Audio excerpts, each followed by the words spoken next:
Baiklah, bismillah. Assalamualaikum warahmatullahi wabarakatuh. Baiklah, kami dari kelompok 6, pada kesempatan kali ini kami akan mempresentasikan hasil diskusi kami mengenai materi filosofi dasar-dasar penelitian pendidikan. Kelompok kami seperti yang tertera di layar. Baiklah, untuk materi yang pertama, cara memperoleh pengetahuan yang akan disampaikan oleh pemateri 1, yaitu Rozi Eka Putri. Kepada Rozi, disilakan. Baiklah, saya akan menjelaskan tentang cara memperoleh pengetahuan. Cara memperoleh pengetahuan menurut Nota Mojo adalah sebagai berikut. Yang pertama, cara non-ilmiah. Yang kedua yaitu cara ilmiah.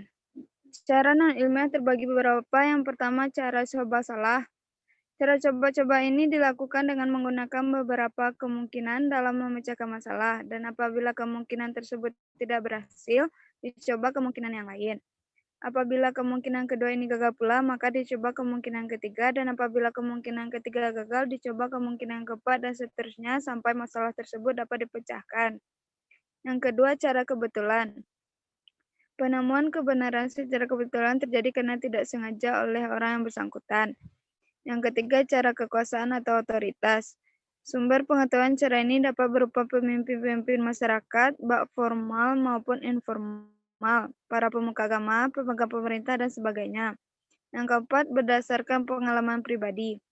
Pengalaman pribadi dapat digunakan sebagai upaya memperoleh pengetahuan. Hal ini dilakukan dengan cara mengulang kembali permasalahan yang diperoleh dan dalam memecahkan permasalahan yang dihadapi pada masa yang lalu. Yang kelima, cara akal sehat.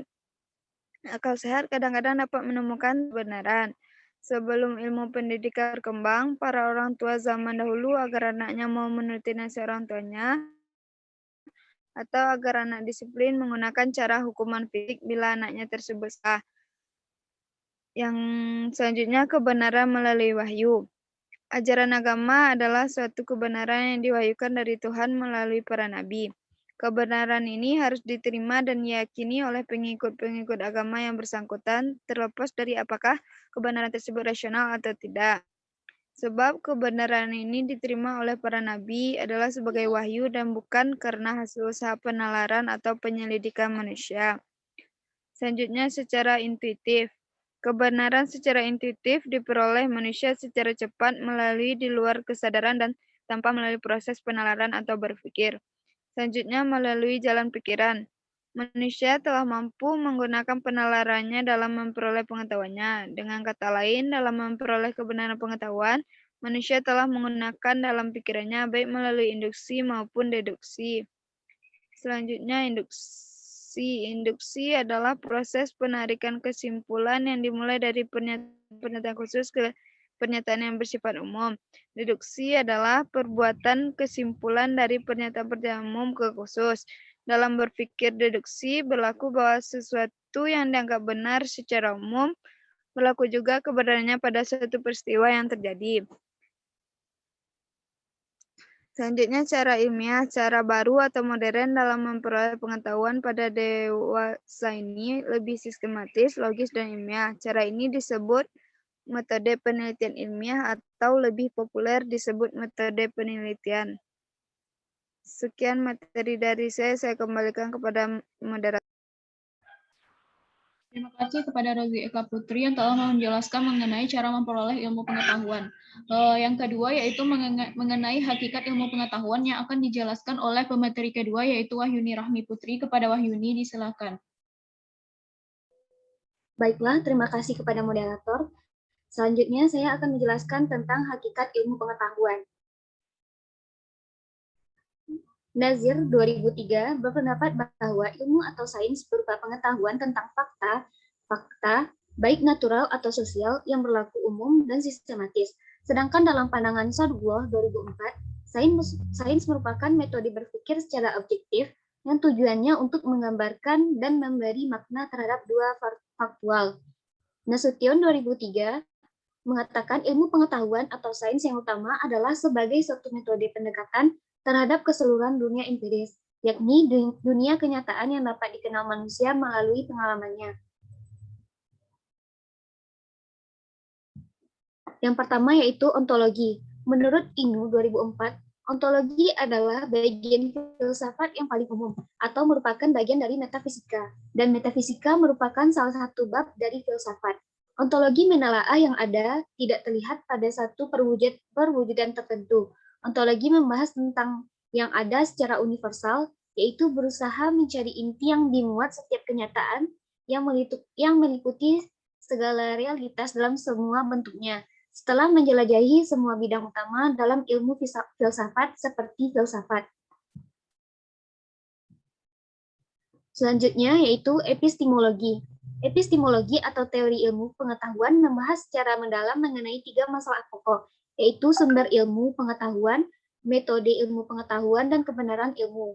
Objek telaah epistemologi adalah mempertanyakan bagaimana sesuatu itu datang, bagaimana kita mengetahuinya, bagaimana kita membedakan dengan yang lainnya.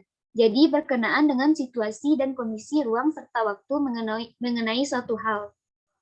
Jadi, yang menjadikan landasan dalam tataran epistemologi ini adalah proses apa yang memungkinkan mendapatkan pengetahuan logika, etika, estetika, dan bagaimana cara dan prosedur memperoleh kebenaran ilmiah, kebaikan moral, dan keindahan seni. Apa yang disebut dengan kebenaran ilmiah, keindahan seni, dan kebaikan moral.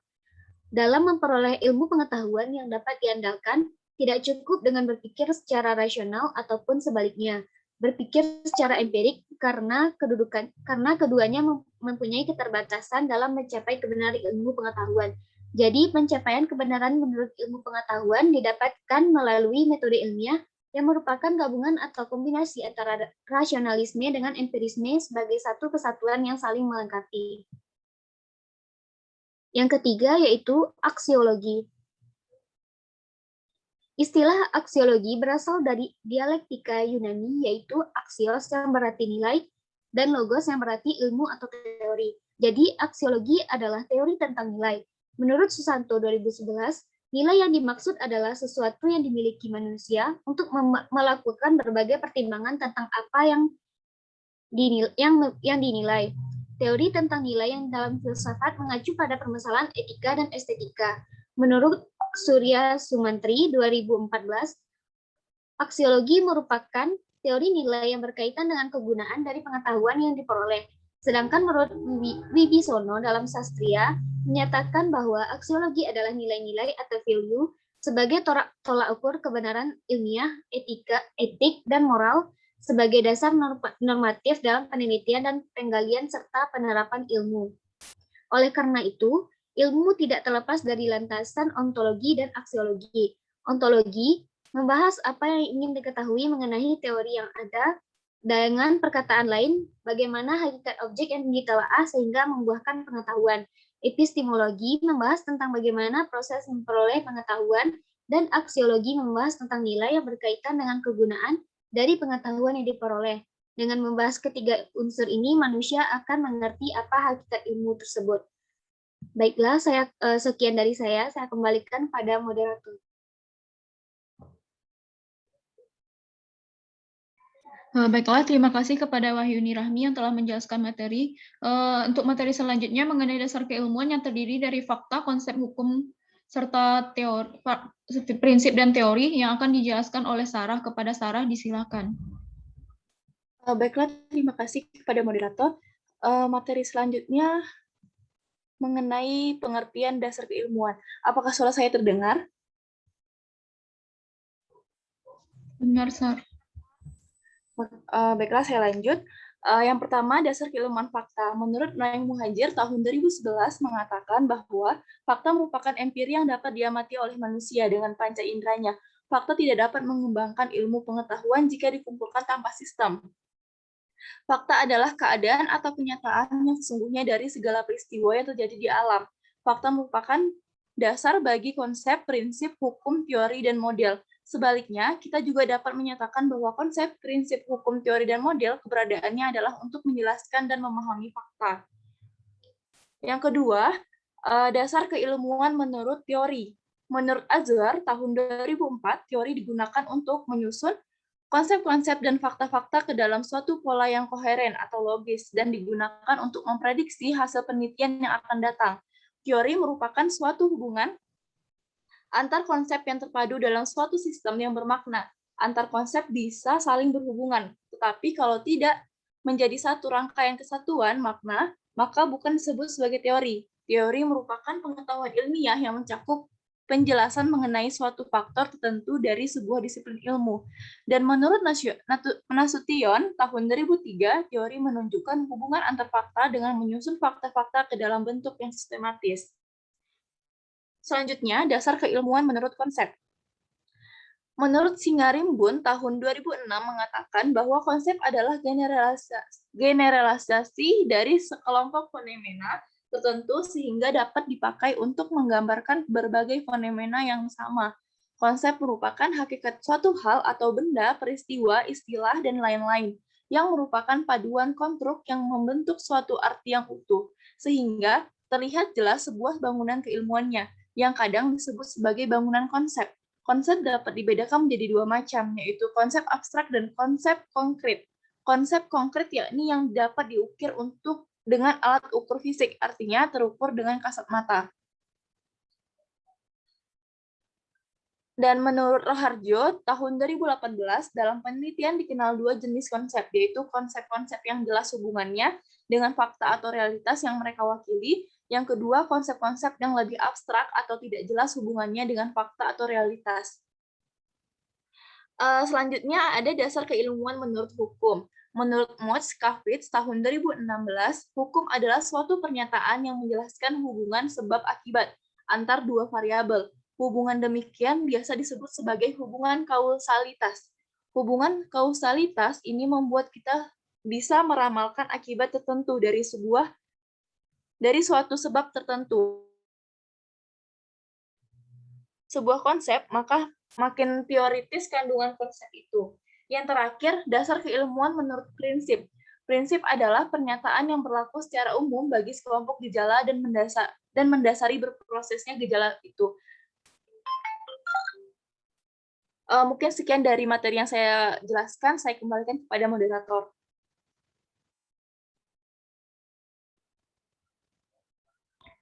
Baiklah, terima kasih kepada Sarah yang telah menjelaskan materi.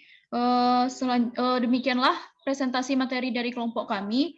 Jika ada dari teman-teman yang lain yang ingin bertanya kepada kelompok kami mengenai materi yang telah kami paparkan, disilakan untuk menghidupkan mikrofonnya.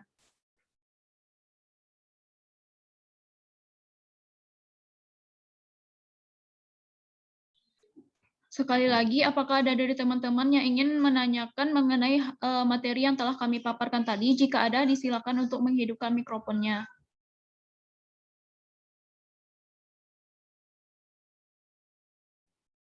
Sepertinya tidak ada, maka kami tutup presentasi kami pada kesempatan kali ini. Kami dari kelompok 6 pamit undur diri. Jika ada salah dan janggal, kami mohon maaf. Kami sudahi dengan Assalamualaikum warahmatullahi wabarakatuh. Waalaikumsalam.